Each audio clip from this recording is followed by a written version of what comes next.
नमस्कार मित्रों, कैसे हो? आशा करता हूँ अच्छे होंगे।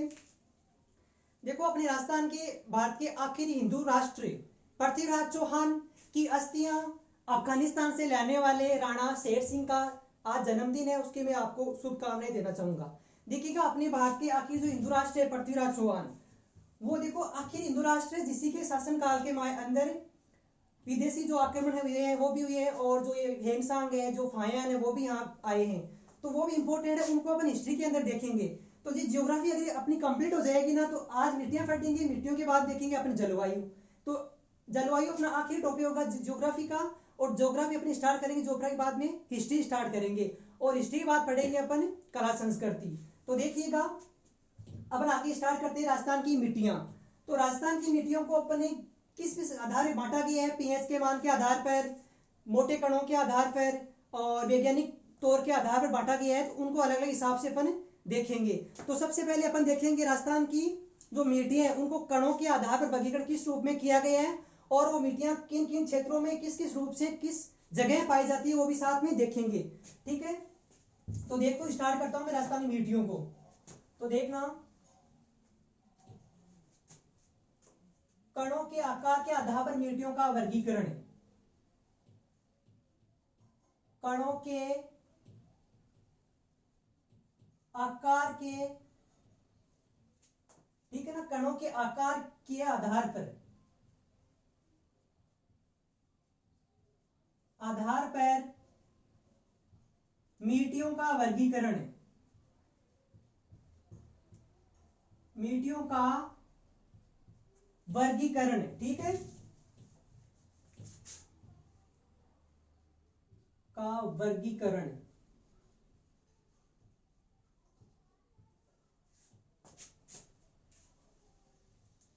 अब देखो, जो मिट्टी है राजस्थान की, तो सबसे पहले हम उन मिट्टियों की बात करेंगे जो कणों के आधार पर उनको वर्गीकरण किया गया है। जैसे मोटे आकार कणों वाली मिट्टी किधर पाई जाती है, बारीक कणों वाली जो चिकनी मिट्टी वो कहां पाई जाती है। तो देखिएगा, कणों के आकार के आधार पर मिट्टियों को तीन प्रकार से डिवाइड किया गया है, तीन भागों में बांटा गया है आकार के आधार पर। तो वो तीन भाग कौन कौन से देखना। ठीक है, अत्यंत बारीक कणों वाली मिट्टी, ठीक है ना, अत्यंत बारीक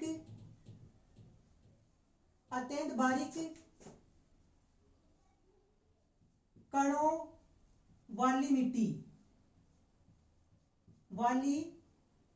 मिट्टी, ठीक है, अत्यंत बारीक कणों वाली मिट्टी।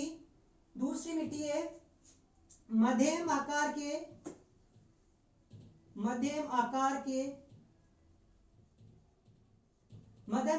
कणों वाली मिट्टी, कणों वाली मिट्टी। और तीसरे रूप में अपन मिट्टी को बांटेंगे मोटे आकार के कणों वाली मिट्टी, मोटे आकार, ठीक है, मोटे आकार के आधार पर मिट्टी, ठीक है ना। तो मोटे आकार के कणों वाली मिट्टी। कणों के आकार के आधार पर देखिएगा, अत्यंत बारीक कणों वाली मिट्टी, और मध्यम आकार की कणों वाली मिट्टी, और मोटे आकार की कणों वाली मिट्टी। इन तीन रूप में आकार के आधार पर राजस्थान की मिट्टियों का वर्गीकरण किया गया है। तो देखना, अब इन तीनों के बारे में एक एक के बारे में अध्ययन करेंगे। सबसे पहले अपन देखेंगे राजस्थान की अत्यंत बारीक कणों वाली मिट्टी, इनकी क्या विशेषता है इस मिट्टी की, उन विशेषताओं के बारे में देखेंगे। तो देखो, पहले किस मिट्टी की बात करते हैं? अत्यंत बारीक कणों वाली मिट्टी की अपन चर्चा करते हैं। अपनी क्या विशेषता ली हुई है, कहां पाए जाते हैं, क्या इनके उपनाम, इसकी चर्चा करेंगे। बाद में बात करेंगे मध्यम आकार कणों वाली मिट्टी, फिर करेंगे मोटे आकार के कणों वाली मिट्टी। तो सबसे पहले देखो, अत्यंत बारीक कणों वाली मिट्टी, इसके बारे में देखो आप।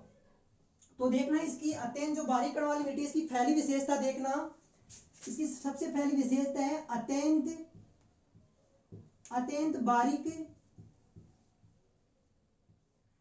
बारीक मृदा के कणों को चिक्का चिक्का या कले कहते हैं, कले कहते हैं। सबसे पहली विशेषता तो आपको ये ध्यान रखनी है को जो मिट्टी अत्यंत बारीक कण वाली मिट्टी है उसको चिक्का या कले कहा जाता है। इंपॉर्टेंट चीज है, आपको इस मिट्टी के बारे में ये ध्यान रखना है। दूसरी इसकी विशेष देखना, इसी से रिलेटेड चिक्का युक्त मिट्टी, ठीक है ना, चिक्का युक्त कणों वाली, चिक्का युक्त कणों वाली मृदा को चिकनी मिट्टी कहा जाता है या चिकनी मृदा कहा जाता है, चिकनी मिट्टी कहा जाता है। दूसरी बात इसकी ये ध्यान रखना है। अगली विशेषता देखो इस चिकनी मिट्टी की या अत्यंत जो बारीक कण वाली मिट्टी है इसकी, देखिएगा लोहा, जब लोहा ऑक्साइड, जब लोहा ऑक्साइड में बदल जाता है, जब लोहा ऑक्साइड में बदल जाता है, ऑक्साइड में बदल जाता है तो काली मिट्टी का रंग लाल हो जाता है। काली मिट्टी का रंग कैसा हो जाता है? काली मिट्टी का रंग कैसा हो जाता है? लाल हो जाता है, लाल हो जाता है। मैं अपने समय बचाने के लिए शॉर्ट फॉर्म लिख रहा हूं, देखना। जब लोहा ऑक्साइड के अंदर बदल जाता है तब काली मिट्टी का, यहां समझ लेना, आपको नोट्स तो बनाने की जरूरत नहीं, यही समझ लेना। जब काली मिट्टी का रंग कैसा हो जाता है? लाल हो जाता है। ये इसकी विशेषता ध्यान रखना है। देखना अगली बात इस मिट्टी की, इस मिट्टी का मतलब निर्माण किस रूप में हुआ, इसका निर्माण देखो आप। निर्माण, जब ये मिट्टी बनी कैसे, मतलब निर्माण होता कैसे है इस मिट्टी का, किसका? अत्यंत बारीक कण वाली मिट्टी का। देखना ज्वालामुखी विस्फोट से, ज्वालामुखी विस्फोट से निकले लावा के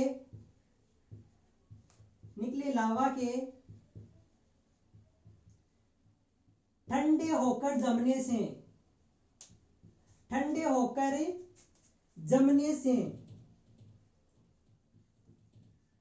जमने पर बेसार चट्टानें बनती है, बेसार चट्टानें बनती हैं। पीछे भी पढ़ चुके हैं इसके बारे में। तो बेसार चट्टानें बनती हैं, और देखिएगा बेसार चट्टानों निर्माण ज्वालामुखी विस्फोट से होता है, और बेसार चट्टानों के टूटने से, ठीक है ना, बेसार चट्टानों के टूटने से, बेसार चट्टानों के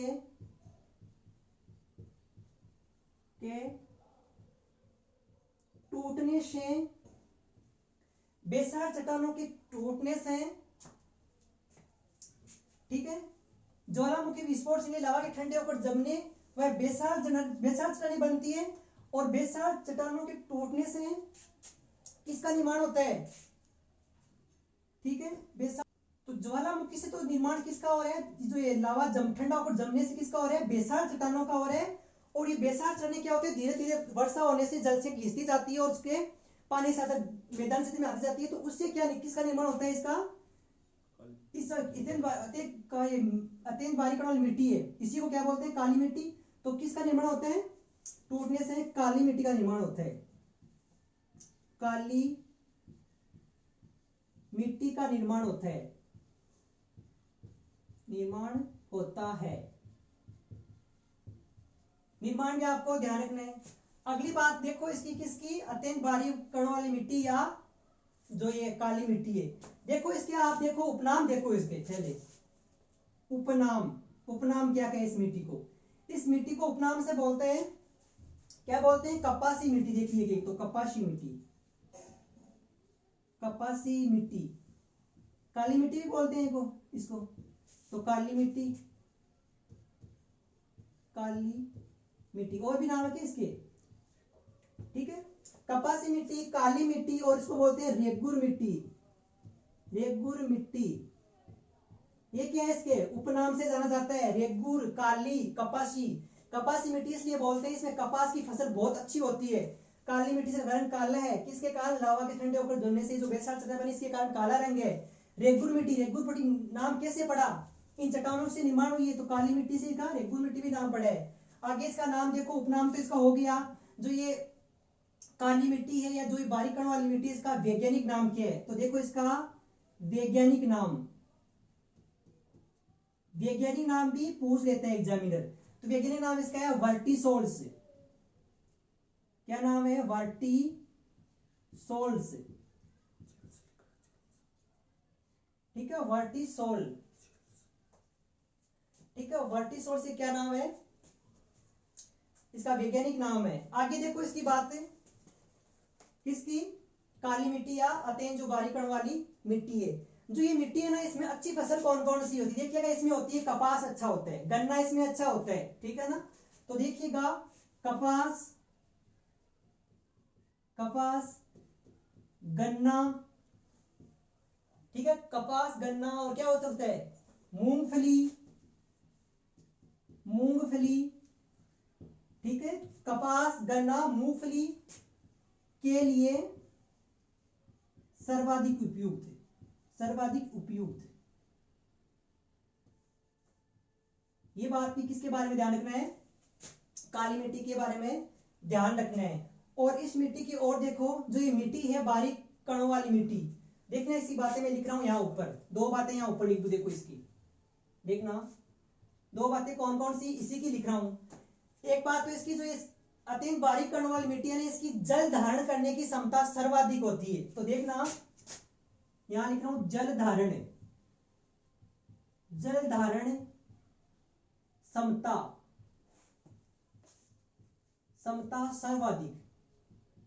सर्वाधिक। ठीक है, और दूसरी बात क्या है इसी की? जल ग्रहण। एक तो है जल धारण है, अब करता हूं जल ग्रहण। ठीक है, जल ग्रहण क्षमता सबसे कम। ठीक है, ये दो बात भी आपको इसके बारे में ध्यान रखना है। देखिएगा, जल धारण करने की क्षमता, जल धारण करने का मतलब जब ये मिट्टी है ना, जब वर्षा होती है तो जल क्या होता है? ये मिट्टी काफी दिनों तक अपना जल, जो वर्षा जल ऊपर लिए हुए रह सकती है। जल को बहुत दिनों तक, 10-15 दिन तक जल ये अपना ऊपर लेकर के रख सकती है। कौन सी मिट्टी? बारीक कण वाली मिट्टी। और जल ग्रहण क्षमता सबसे कम, मतलब ये मिट्टी जल को बहुत कम सोखती है, ग्रहण बहुत कम करती है। तो ये विशेषता दोनों किसकी है? अत्यंत बारीक कण वाली मिट्टी की विशेषता है, ये आपको ध्यान रखना है। और देखो इसकी बातें क्या है। जो ये मिट्टी है ना, इसकी जो ये अत्यंत बारीक कण वाली मिट्टी, ये पाई कहां जाती है राजस्थान के अंदर, वो ध्यान रखना है। तो काली मिट्टी है तो ये पाई जाती है राजस्थान के हाड़ौती प्रदेश के अंदर। तो देखना पाई जाती है, नीचे दिखाई दे रहा ना आराम से, पाई जाती है कहां पाई जाती है? हाड़ौती प्रदेश। और हाड़ौती प्रदेश का नाम लेते ही आपके दिमाग में झट से वो जिले ना आ जाना चाहिए। कौन से? कोटा, बूंदी, बारां, झालावाड़। तो हाड़ौती प्रदेश में कौन कौन जिले हैं? कोटा, बूंदी, बारां और झालावाड़। इन चारों जिलों को सामूहिक रूप से हाड़ौती क्षेत्र बोलते हैं। इन 4 जिलों में हाड़ौती प्रदेश से ये मिट्टी पाई जाती है। और देखिए थोड़े रूप में और तो आंशिक जिले भी दो, कौन कौन से? आंशिक जिले कौन कौन से? आंशिक जिले है, एक तो पड़ता है आंशिक जिला चित्तौड़गढ़। तो देखिएगा, चित्तौड़गढ़ और भीलवाड़ा। तो चित्तौड़गढ़ और भीलवाड़ा इन मिट्टी के लिए आंशिक जिले। तो पूछ सकते हैं कि आंशिक जिले कौन से हैं अत्यंत बारीक कण वाली मिट्टी के लिए? तो चित्तौड़गढ़ और भीलवाड़ा है। और देखो इसकी कोई एक दो बात और है, तो बस यही विशेषता है। परसेंट वो कुछ चक्कर है, बसना नहीं है कि कितनी परसेंट मिट्टी है वहां पाई जाती है, वो कुछ नहीं है, ऐसा क्वेश्चन बनता नहीं है। तो ये इनकी बातें किसकी? अत्यंत बारीक कण वाली मिट्टी की। अब देखते हैं, ये तो बता दिया मैंने, इस चीज को 2 बार बता दिया, वापस रिपीट करने की कोई जरूरत ही नहीं है। और अब देखेंगे किसके बारे में? जो मध्यम आकार कण वाली मिट्टी, उसकी चर्चा करते हैं। ठीक है, देखो राजस्थान में सर्वाधिक अगर इंपोर्टेंट देखें मिट्टी तो कौन सी है? ये काली मिट्टी है। ये काली मिट्टी सर्वाधिक इंपोर्टेंट क्यों है? क्योंकि इसकी बातें भी बहुत ज्यादा है, यहाँ से क्वेश्चन भी बहुत ज्यादा बनते हैं। अब जो दो मिट्टी है, मोटे कणों के आकार वाली मिट्टी और मध्यम कणों के आकार वाली मिट्टी, वो उसकी बातें कम ही है, ज्यादा नहीं है। और मिट्टी के बारे में बातें वही बताऊं जो एग्जाम पूछ जाता है, फालतू अपन वैज्ञानिक तो बनना है नहीं, अपन एग्जाम निकालना है सिर्फ और सिर्फ, ठीक है। एग्जाम निकालने से पुलिस कहो से पटवार कहो, उसके लिए तो ये काफी है। अगर ज्ञानी बनना है तो आप बड़ी बड़ी गाइड्स का सहारा ले सकते हो। देखना 2 नंबर की मिट्टी कौन सी है, ठीक है। मध्यम आकार के कणों वाली मिट्टी। देखिएगा, मध्यम आकार की कणों वाली मिट्टी है, ये इस मिट्टी का निर्माण कैसे होता है? उस मिट्टी का निर्माण तो लावा के ठंडे होकर जमने से, बेचार चट्टानों के घसने से, पिघलने से या जल से जो घिसाती है उससे निर्माण। लेकिन इसका निर्माण कैसे होता है? इसका निर्माण देखना, इसका निर्माण समझना। जो ये नदियां हैं, नदियों के द्वारा अपने साथ बहाकर लाई गई मृदा होती है। तो ये नदियों द्वारा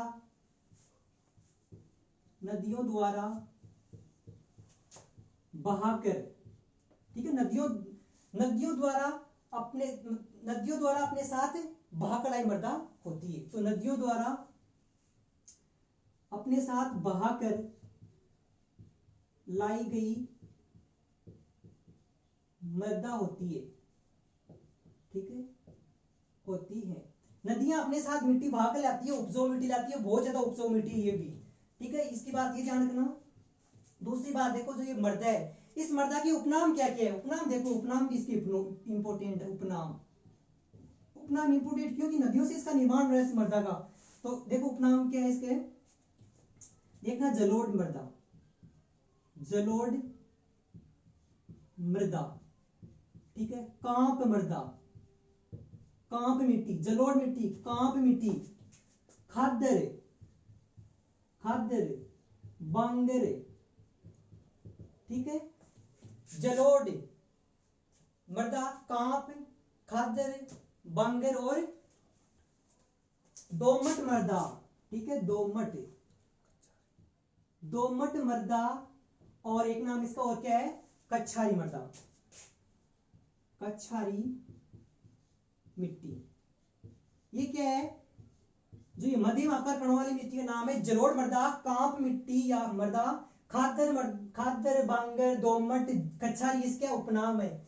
और इसकी विशेषता देखना एक और, जो ये मृदा है ये पाई कहाँ जाती है? पाई। और ये मृदा पाई जाती है राजस्थान का जो एक भौतिक प्रदेश है, जो सर्वाधिक उपजाऊ है, सर्वाधिक जनसंख्या निवास करती है, वो कौन सा है? पूर्वी मैदानी प्रदेश। तो पाई जाती है पूर्वी मैदानी प्रदेश के अंदर ये मृदा पाई जाती है, ठीक है। और पूर्वी मैदानी प्रदेश में कौन कौन जिले आते हैं उसका डिस्कस करना वो जरूरी नहीं है, जिला सबको पता है, जयपुर, दोसर, अलवर, भरतपुर, जो भी जिले वो किसमें आते हैं? पूर्वी मैदानी प्रदेश के अंदर आते हैं। और देखिएगा, जो ये मृदा है इसकी जल धारण करने की क्षमता, जल ग्रहण करने की क्षमता, वो कोई किसी विशेषता इंपोर्टेंट बनती नहीं है। क्यों? मध्यम आकार की, तो मध्यम आकार की क्या विशेषता बन सकती है? उस रूप में नहीं बनती। ये इसकी बातें हैं। अब जो ये मृदा, इसका वैज्ञानिक नाम देखो आप, वैज्ञानिक नाम भी आपको साथ में ध्यान रखना है। और इस मृदा का वैज्ञानिक नाम है एल्फीसोल। इसका क्या है? सोल्सिया सोल, इसका उपनाम है। तो वैज्ञानिक नाम भी हो गया। ये किसकी विशेषता हो गई? मध्यम आकार की कण वाली मिट्टी की विशेषता है। वैसे ये 4 ही है कि नदियों से इसका निर्माण होता है, और वैज्ञानिक नाम अल्फीसोल से, और पूरी मैदानी प्रदेश में पाई जाती है। उपनाम जलोढ़ मृदा, कांप मृदा, खादर, बांगर, दोमट, कछारी, ये इसकी क्या है? उपनाम है। ये हो गई अपनी कौन सी मृदा? मध्यम आकार कण वाली मिट्टी और बारीक कण वाली मिट्टी। और 3 नंबर जो लास्ट मिट्टी है इसकी, वो कौन सी है? मोटे आकार की कण वाली मिट्टी, मोटे आकार के कणों वाली मिट्टी। देखना इसकी क्या विशेषता है। इसकी भी 3-4 विशेषता है। देखिएगा, ये मिट्टी है ना, सबसे पहली विशेषता तो यही है कि ये मिट्टी पाई कहाँ जाती है? तो ये पाई जाती है पश्चिमी राजस्थान के अंदर, ठीक है ना। कहाँ पाई जाती है? पश्चिमी राजस्थान के अंदर पाई जाती है। तो ये है पश्चिमी रेगिस्तान या पश्चिमी राजस्थान में पाई जाती है। तो देखिएगा ये राजस्थान के रेगिस्तान में पाई जाती है, इसे बोल सकते हो आप, ठीक है ना। ये राजस्थान के जो पश्चिमी इलाका है, राजस्थान का जो पश्चिमी इलाका है वो रेगिस्तान ही है, बस इतना समझ लो, बस रेगिस्तान में पाई जाती है, इतना ध्यान रखना है। मोटे कण है, मोटे कण तो जो बालू मिट्टी होगी वहीं पाई जाएगी, तो वो ज्यादा कहाँ है, मरुस्थल के अंदर ही है। तो ये राजस्थान के मरुस्थलीय क्षेत्र में पाई जाती है,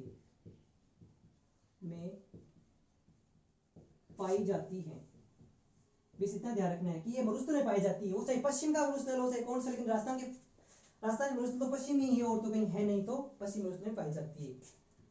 दूसरी विशेषता देखो इसकी विशेषता देखो, इसका उपनाम भी है। उपनाम देखो इसके, उपनाम तो उपनाम है बलुई मिट्टी, ठीक है ना। बलुई मिट्टी इसका उपनाम है, बलुई मिट्टी। और क्या है, रेतीली मिट्टी, ये क्या है, इसके उपनाम है, ठीक है। बलुई मिट्टी, रेतीली मिट्टी, और आप इसको बालू मिट्टी भी बोल सकते हो, बालू मिट्टी, ये क्या है, उपनाम है। देखो मरुस्थल में पाई जाती है, तो मरुस्थल वाली मिट्टी तो वैसे भी मोटे कणों वाली मिट्टी होती है, और बलुई हो गई, रेतीली मिट्टी है, इसके नाम हो गए। अब देखो आप इसकी विशेषता, वही विशेषता क्या, जल धारण करने की क्षमता, जल ग्रहण करने की क्षमता। देखना, जल धारण क्षमता, जल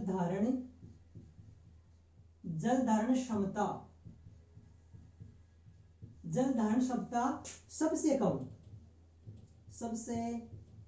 है, ठीक है। और जल ग्रहण क्षमता, और इस मिट्टी की जल ग्रहण क्षमता सर्वाधिक है, सबसे अधिक,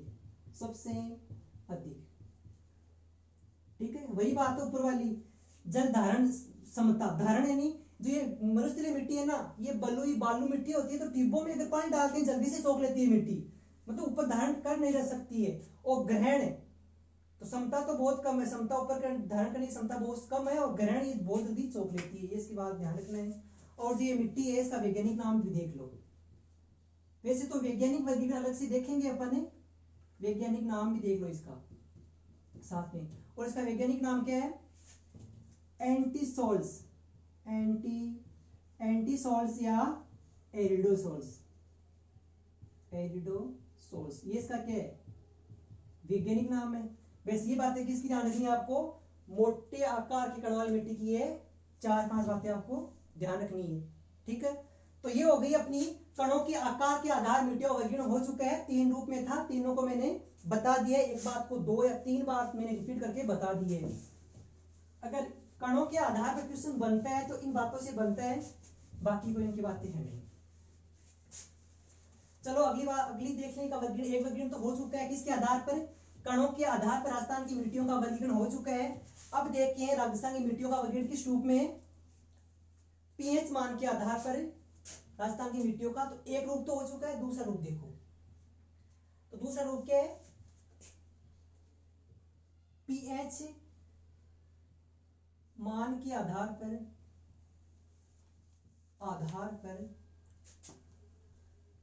मिट्टियों का वर्गीकरण,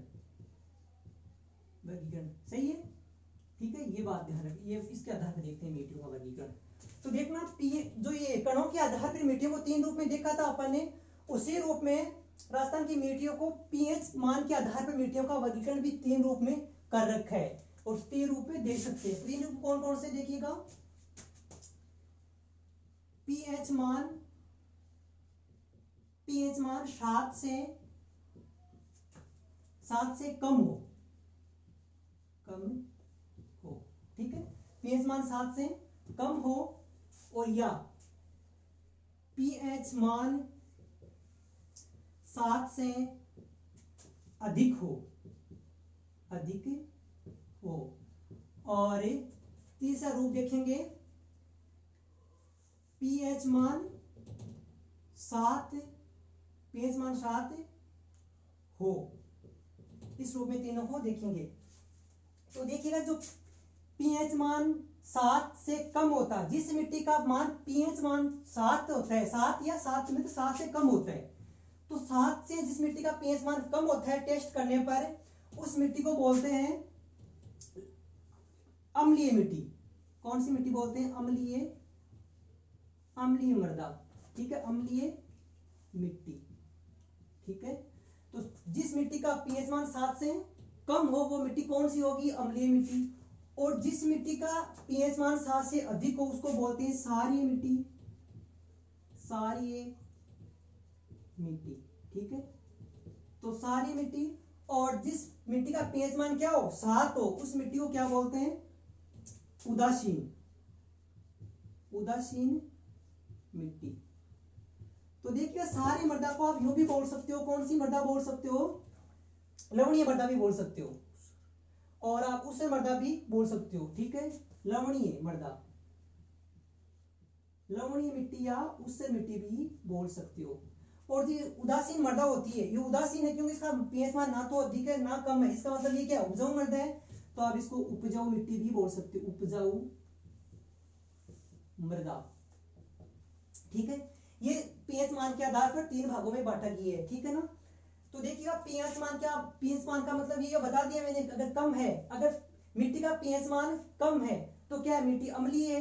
अगर पीएच मान क्या है? अधिक है तो क्षारीय है, और पीएच 7 है तो क्या है?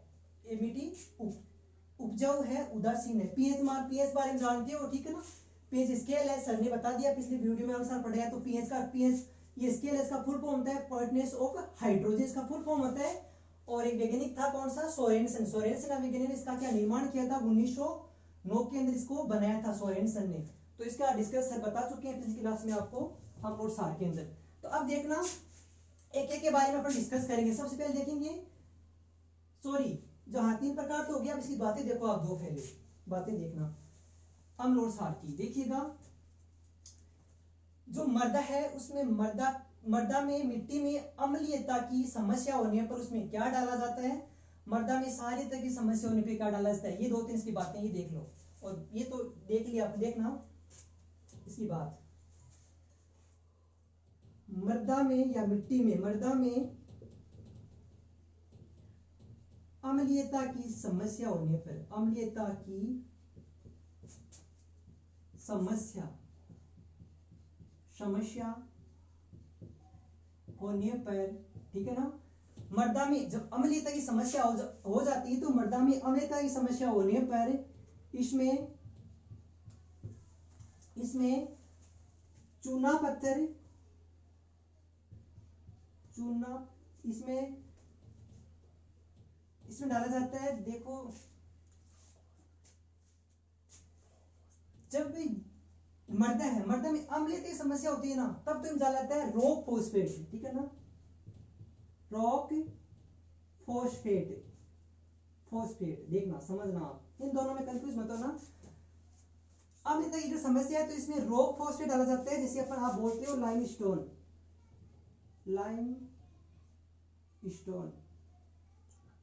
ठीक है। रॉक फॉस्फेट का नाम है क्या है? लाइमस्टोन बोलते हो आप। तो मृदा में अम्लीयता की समस्या होने फिर इसमें रॉक फॉस्फेट, लाइमस्टोन और चूना पत्थर डाला जाता है, चूना पत्थर डाला जाता है। देखना ये बात, इसके बारे में ध्यान रखना। अगली बात देखो, मृदा में क्षारीयता की समस्या होने पर, क्षारीयता की समस्या होने पर इसमें जिप्सम डाला जाता है, जिप्सम डाला जाता है।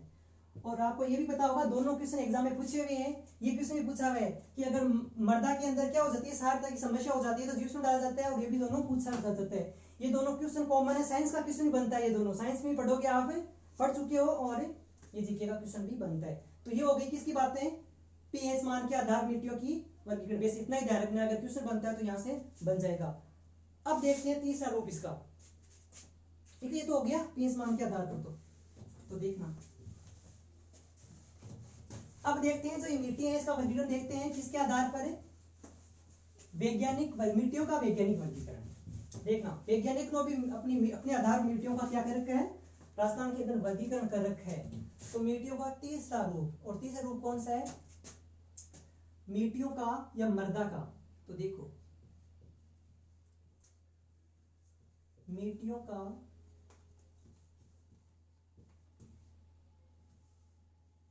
आप यूं भी बोल सकते हो वैज्ञानिक आधार पर मिट्टियों का वर्गीकरण। देखो वैज्ञानिक आधार पर, ठीक है, वैज्ञानिक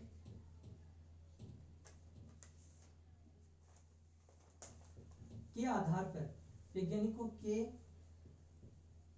आधार पर मृदा का वर्गीकरण या मिट्टी का वर्गीकरण। देखो वैज्ञानिकों ने राजस्थान की मिट्टियों को किस रूप के अंदर वर्गीकरण कर रखा है, देखना समझना। वैज्ञानिक तौर पर तो आपको ये ध्यान रखना है, मतलब कौन सी मृदा किस जिले में या किस क्षेत्र में या राजस्थान के किस क्षेत्र में पाई जाती है, बस इतना ही क्वेश्चन बनता है। वो क्या पूछेगा, वो क्षेत्र पूछेगा, या पश्चिम में पाई जाती है या उत्तर में पाई जाती है, दक्षिण में पाई जाती है, या कौन से जिले। जिला तो प्रॉपर जिला नहीं पूछेगा, वो क्षेत्र ही पूछेगा। अगर आपको मृदा देख के पूछेगा, जिला भी पूछ सकता है, प्रॉपर जिला पूछ सकता है, उसमें क्या है, क्योंकि अगर पश्चिम मान लो ये मृदा पाई जाती है, कोई सी वो एंटीओ चाहे वो वर्टिसोल्स हो, तो पश्चिम में अगर पश्चिम प्रॉपर जैसलमेर बीकानेर बाड़मेर जिले पढ़ते हैं तो जिला आपको दे सकता है। और कॉमन वाला जिला पूछेगा नहीं, प्रॉपर जो जिला पढ़ रहे हैं वही पूछेगा। तो देखना इसको अपन राजस्थान के मैप में डायग्राम में देखें, देख समझना आप, डायग्राम से आपको अच्छा समझ में आएगा। ये अपना राजस्थान है, तो देखना राजस्थान है, इस राजस्थान के मध्य से अपनी अरावली पर्वतमाला गुजर रही है। देखो ये गुजरी अपनी अरावली पर्वतमाला, ठीक है, ये अपनी अरावली पर्वतमाला गुजरी राजस्थान के मध्य से, सॉरी। तो अब देखना मिट्टियों को वर्गीकरण के आधार, राजस्थान जो वैज्ञानिक आधार मिट्टियों को कितने भागों में बांटा गया है, 5 भागों में बांटा गया है। वैसे देखें तो मोटे तौर पर 4 ही है, 4 समझो आप, 4 कौन कौन देखना ये पूरा इधर अरावली का पश्चिमी भाग है, ये अरावली का पूर्वी भाग है। तो देखना अरावली के पश्चिम भाग की बात कर रहा हूं सबसे पहले। तो देखना यहां से, और जैसे मैं ये लाइन खींचता जाऊं तो आप खुद महसूस करना कि इस लाइन के इधर कौन कौन से जिले आ रहे हैं, खुद महसूस करना। देखना अगर आपको ये पूरा मैप उस जिलों का याद है तो देखना ये लो, ये मैंने यहां से 2 भागों में बांट दिया मरुस्थल को। तो इस भाग को बोलेंगे अपन एंटीसोल्स। एंटीसोल्स इस क्षेत्र में पाई जाती है कौन सी, एंटीसोल्स मृदा पाई जाती है, और इस क्षेत्र के अंदर पाई जाती है एरिडोसोल्स। एरिडोसोल्स तो देखना एंटीसोल्स होगी, एरिडोसोल्स होगी अपनी ये मृदा। और देखना इसके इधर पाई जाती है, देखिए जो हाड़ौती क्षेत्र अपनी बात की थी ना हाड़ौती क्षेत्र की, तो ये है अपना हाड़ौती क्षेत्र। ये लो ये पूरा पूरा क्या है, हाड़ौती क्षेत्र है। और इस हाड़ौती क्षेत्र में पाई जाती है वर्टिसोल्स। वर्टिसोल्स पाई जाती है, हाड़ौती वाला क्षेत्र है, कोटा बूंदीवाड़ा झालावाड़। और जो ये पूरी मैदानी क्षेत्र है इसमें पाई जाती है अल्पीसोल्स।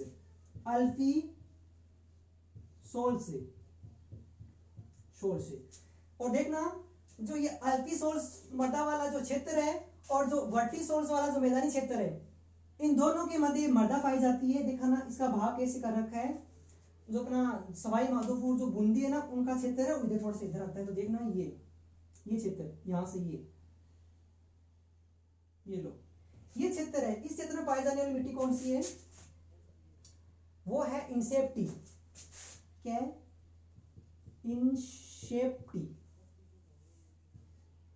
इंसेप्टी मृदा।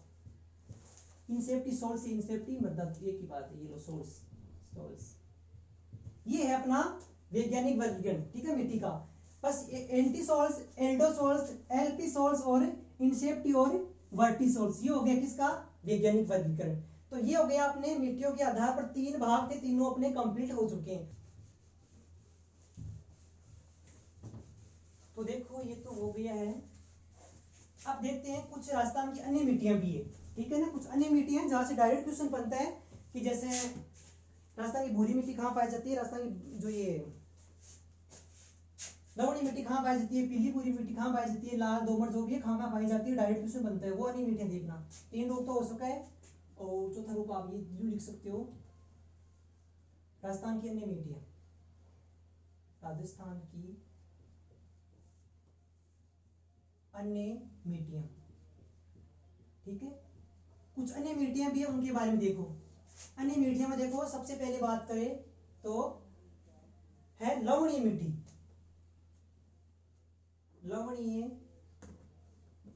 मिट्टी या मृदा।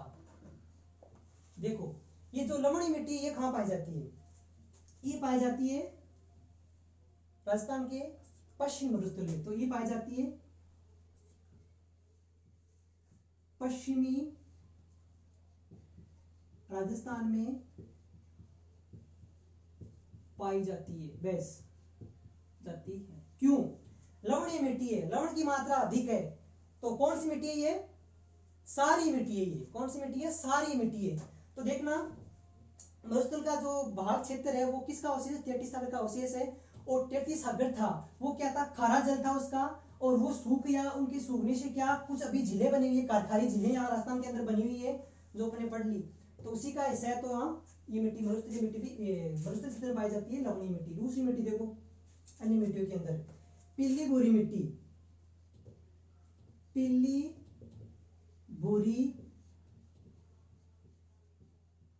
मिट्टी, और ये पीली भूरी मिट्टी है ना, इसका अन्य नाम देखो आप, अन्य नाम। अन्य नाम देखो, अन्य नाम क्या है, सीरोजम मिट्टी। सीरोजम मिट्टी या मृदा की बात है, सीरोजम मृदा। और इसका दूसरा नाम है धूसर मरुस्थलीय मिट्टी।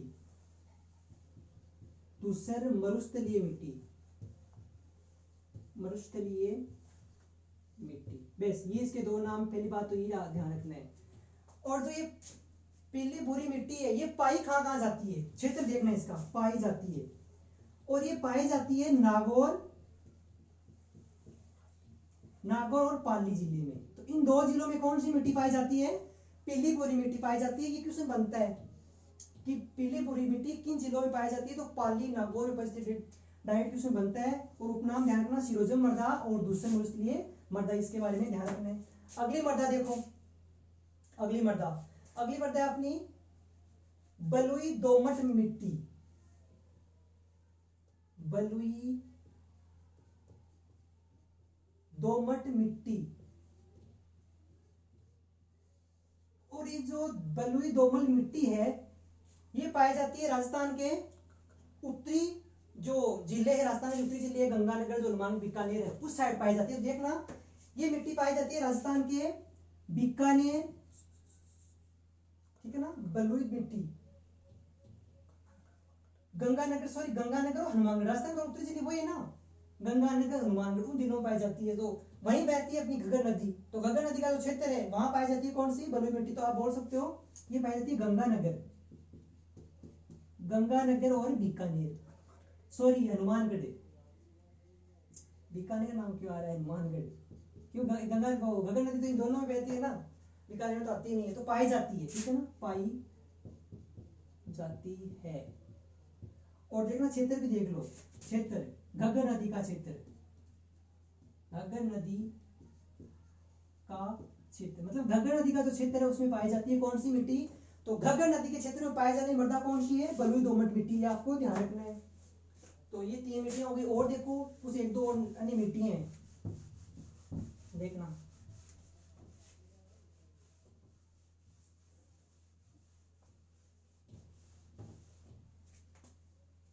लाल लोमी मिट्टी, ठीक है ना, कौन सी मिट्टी है, लाल